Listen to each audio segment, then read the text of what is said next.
बिस्मिल्लाहिर्रहमानिर्रहीम वल्हम्दुलिल्लाहि रब्बिल आलमीन वस्सलातु वस्सलामु अला सय्यिदिना नबिय्यिना मौलाना मुहम्मदिन व अला आलिहि व अस्हाबिहि व अज़वाजिहि व ज़ुर्रिय्यातिहि व अहलि बैति अजमईन अम्मा बाद। क़ाल अल्लाहु सुब्हानहु व तआला फ़ी किताबिल मजीद अऊज़ु बिल्लाहि मिनश शैतानिर रजीम बिस्मिल्लाहिर रहमानिर रहीम फ़न्किहू मा ताब लकुम मिनन निसा व क़ाल तआला व अन्किहुल अयमा मिनकुम व क़ाल नबी सल्लल्लाहु अलैहि वसल्लम तुनकहुल मरअतु लिअरबईन लिमालिहा व लिजमालिहा व लिहसबिहा व लिदीनिहा फ़ज़फ़र बिज़ातिद्दीन तरबत यदाक। तमामी सुनने वालों और देखने वालों से ये बात अर्ज़ करना है कि अल्लाह रब्बुल इज़्ज़त ने हर इंसान को पैदा किया है और पैदा करने के बाद हर इंसान बल्कि हर जानदार के अंदर अल्लाह ने 3 तकाज़े रखे हैं: खाने का, पीने का और जिनसी ख्वाहिश पूरा करने का। सेक्स का आसान अल्फाज में आपके लिए तकाज़ा रखा है। इस्लाम एक फ़ितरी मज़हब है, इसलिए इस्लाम ने इन तीनों तकाज़ों को पूरा करने का पूरा इंतज़ाम बनाया है। पर शर्त यह है कि ये तीनों तकाज़े पूरे किए जाएंगे हलाल तरीक़े से, जायज़ तरीक़े से, खाना पीना और अपनी जिनसी ख्वाहिश पूरा करना। तो यहाँ पर आज आपके सामने जो गुफ्तगू करना है इस्लामी तरीक़ा जो है निकाह का तरीक़ा यही है। इसलिए हुज़ूर अल्लाह रब्बुल इज़्ज़त ने कुरान के अंदर हुक्म दिया है कि निकाह करो और निकाह करवाओ। ये बात भी मैं हमारे तमाम सामीन से यहाँ गोश गुज़ार करता चलूँ कि कुरान के अंदर नमाज पढ़ो, रोज़ा रखो, ज़कात दो, सिर्फ ये हुक्म है। लेकिन निकाह के ताल्लुक़ से कुरान में 2 आयतें मिलती हैं। एक तो ये कि निकाह करो और निकाह करवाओ। तो अल्लाह ने निकाह करने और निकाह करवाने को हुक्म दिया है। एक बात तो ये, क्योंकि निकाह इंसान की एक बुनियादी ज़रूरत है। लेकिन यहाँ पर यह बात अच्छी तरह समझ लिए कि इस बुनियादी फितरी तकाज़े को पूरा करने के लिए इस्लाम ने ये कहा कि इसके अंदर सादगी होना चाहिए। जिस तरह के हुज़ूर पाक सल्लल्लाहु अलैहि वसल्लम ने एक हदीस के अंदर फरमा दिया कि निकाह करने के आम तौर से 4 फैक्टर, 4 असबाब होते हैं। कोई निकाह करता है माल के लिए, कोई निकाह करता है खूबसूरती के लिए, कोई निकाह करता है ख़ानदान और शराफत के लिए, और कोई निकाह करता है दीनदारी के लिए। तो आपने फरमाया कि निकाह करने के अंदर दीनदारी के तकाज़े को नंबर 1 पर रखना चाहिए, फ़ज़फ़र बिज़ातिद्दीन। तो नंबर 1 पर तो ये कि हमको ये तकाज़ा पूरा करना है, क्योंकि अल्लाह रब्बुल इज़्ज़त ने ये फ़ितरी तकाज़ा हर इंसान के अंदर रखा है। इसलिए ये बात कही गई कि जैसे ही लड़का और लड़की शादी के काबिल हो तो शादी करना चाहिए। तो आज आपके सामने इस बात को वाज़े करना है कि आजकल शादी ब्याह के ताल्लुक़ से हम इस्लामी सोच और इस्लामी तरीक़े से बहुत दूर हो गए हैं। अगर ये बात कही जाए कि अभी हिंदुस्तान के मुसलमानों ने निकाह को मुसलमान नहीं बनाया तो शायद गलत ना होगा कि निकाह होता है, निकाह के अंदर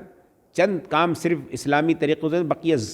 98-99% काम वो होते हैं जो कि जिससे इस्लाम का कोई ताल्लुक़ नहीं। तो मैं हमारे तमाम ही ईमान वालों से, नौजवानों से ख़ास तौर से ये बात कहना चाहता हूँ कि नियत कीजिए कि इंशाअल्लाह हम हुज़ूर पाक सल्लल्लाहु अलैहि वसल्लम की हिदायत के मुताबिक निकाह को आसान बनाएंगे और निकाह करने के अंदर नंबर 1 पर हम दीनदारी को रखेंगे। तो इसके नतीजे के अंदर क्या होगा, फिर इंशाअल्लाह ज़िंदगी के अंदर बरकत आएगी। हुज़ूर पाक सल्लल्लाहु अलैहि वसल्लम ने फरमाया कि जो लड़का और लड़की निकाह अगर इसलिए करते हैं कि अपनी जवानी को महफूज रखें और अपनी निगाहों को नीचे रखें और अपनी इस्मत और इफ़्फ़त की हिफाजत करें, तो अल्लाह ताला उसकी ज़िंदगी में बरकत अता फरमाते हैं। तो मेरे तमाम ही काबिल क़द्र ईमान वाले भाइयों, मैं आपसे ये कहना चाहता हूँ कि आज इस्लामी तरीक़े को छोड़कर शादी ब्याह का जो दूसरा तरीक़ा हमने अख्तियार कर लिया है, उससे बहुत ख़राबियाँ पैदा हो रही हैं। माशरे के अंदर इतना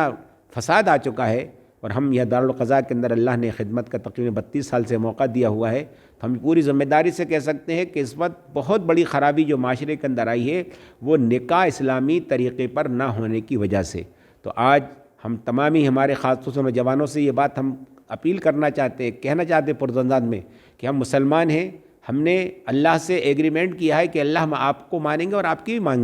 भी मानेंगे और हुज़ूर सल्लल्लाहु अलैहि वसल्लम का हमने कलमा पढ़ा है। तो अब हमको अल्लाह के हुक्म और नबी के तरीक़े के मुताबिक हमको शादी करने का हमको पूरा अज़्म करना चाहिए, उसका पूरा हमको इरादा करना चाहिए और उसकी तैयारी करना चाहिए। उसमें ख़ास तौर से नंबर 1 पर तो ये कि दोनों का जो सोच का अंदाज़ जो हो, दीनदार, नंबर 1 पर दीनदारी होना चाहिए कि लड़का भी حضور پاک صلی اللہ علیہ وسلم فرمائے لڑکی والوں سے بھی کہا کہ تب تم اذا آتاکم من ترضون دینہ و خلقہ، کہ تمہارے پاس ایسے لڑکے کا پیغام آئے کہ جس کے دین و خلاق سے تم راضی ہو جاؤ، فزوجوہ، تو اس سے شادی کرو۔ الا تفعلوا، اگر ایسا نہ کرو گے، تکن فتنۃ فی الارض، تو زمین میں فتنہ ہوگا، فساد عریض، ایک لمبا چوڑا فساد پھیل جائے گا۔ تو آپ سب جانتے ہیں اس وقت پورا فتنہ فساد پھیلا ہوا ہے۔ اس کی ایک بڑی وجہ یہ ہے کہ دونوں نے، لڑکا اور لڑکی دونوں نے، طرفین نے دینداری کو تقریباً بالکل آؤٹ آف کویشچن کے لیے یا اس سلسلے میں اب باہر کر دیا ہے۔ تو پہلی بات ہم تمامی ہماری ایمان والے بہن اور بھائیوں سے یہ بات کہنا چاہتے ہیں کہ شادی کرنے کے اندر اپنا مزاج اسلامی مزاج بنائیے، نمبر 1 پر، اس کے اندر دینداری کو نمبر 1 پر رکھیے، دونوں کا مزاج بننا چاہیے۔ اور پھر اس کے بعد حضور پاک صلی اللہ علیہ وسلم نے جو شادیاں کی ہیں، آپ کی جو شادی جیسا طریقہ ہے، جو پیغام دیا جاتا ہے، اور پھر نکاح ہو جائے اور نکاح کے بعد رخصت ہو جائے، یہ جو کہنا چاہیے جہیز کی لعنت، اور پھر برات، اور برات کے بعد پھر جو دعوتیں، یہ اسلامی طریقے میں کہیں سے گنجائش نہیں ہے۔ حضور صلی اللہ علیہ وسلم نے شادیاں کی ہیں، آپ تمام پوری حضور کی سیرت پڑھ ڈالیے کہ آپ نے نہ برات لے کر گئے ہیں، نہ آپ نے جہیز مانگا ہے، نہ آپ نے کھانا مانگا ہے۔ تو اس لیے ہم تمام ایمان والوں سے یہ کہنا چاہتے ہیں کہ بھائیوں دیکھو، اس وقت بہت بڑی ہماری ذمہ داری بنتی ہے ہندوستان کے موجودہ حالات کے اندر کہ ہم اسلام کو مکمل طور سے فالو کریں، نمبر 1 پر تو، اور پھر اسلام کی تعلیمات کے اندر ہم نکاح کا جو حکم دیا گیا ہے اس کو اسلام کے طریقے پر کریں گے تو انشاءاللہ خیر آئے گی، برکت آئے گی۔ اور یہ بات اچھی طرح سمجھ لیجئے۔ تو میں تمام ہمارے نوجوان دوستوں سے یہ بات کہنا چاہتا ہوں، اللہ نے تم کو جوانی دی ہے، اللہ نے تم کو مرد بنایا ہے، تو تم مرد بن کر شادی کرو۔ اللہ نے تم کو مرد بنایا، اللہ کی ذات پر بھروسہ کرو، اور حلال کماؤ، اور حلال طریقے سے اپنی ہونے والی زوجہ محترمہ،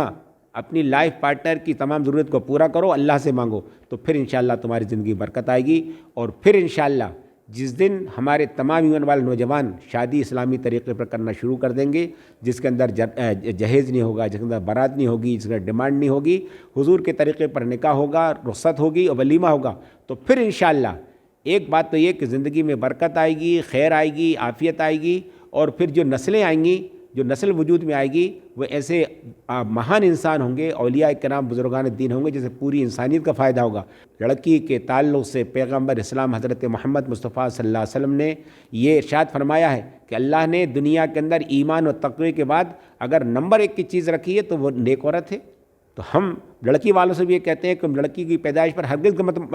غم مت منائیے، بلکہ لڑکی کو نیک اور صالح بنائیے۔ لڑکوں سے یہ کہتے ہیں کہ تم شادی اسلامی طریقے پر کرو، تو پھر انشاءاللہ پھر خیر وجود میں آئے گی، پوری انسانیت کو ہدایت ملے گی، عافیت ملے گی، برکت ملے گی، اور ہمارے ملک کے اندر انشاءاللہ پھر اللہ کی طرف سے یہ شادی کرنے پر جو برکتیں آئی ہیں انشاءاللہ اس کا پورا مظاہرہ ہوگا۔ ہم دعا کرتے ہیں کہ اللہ تعالیٰ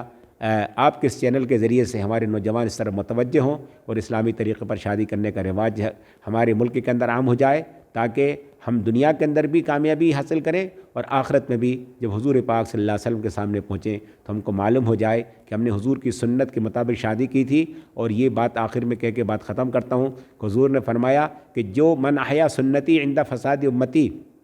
کہ جس نے میری ایک سنت کو زندہ کیا جبکہ امت میں فساد پھیلا ہوا تھا، برائی بگاڑ پھیلا ہوا تھا، فلہ اجر میت و شہید، تو اسے انشاءاللہ 100 شہیدوں کا ثواب ملے گا۔ تو میں تمام نوجوانوں سے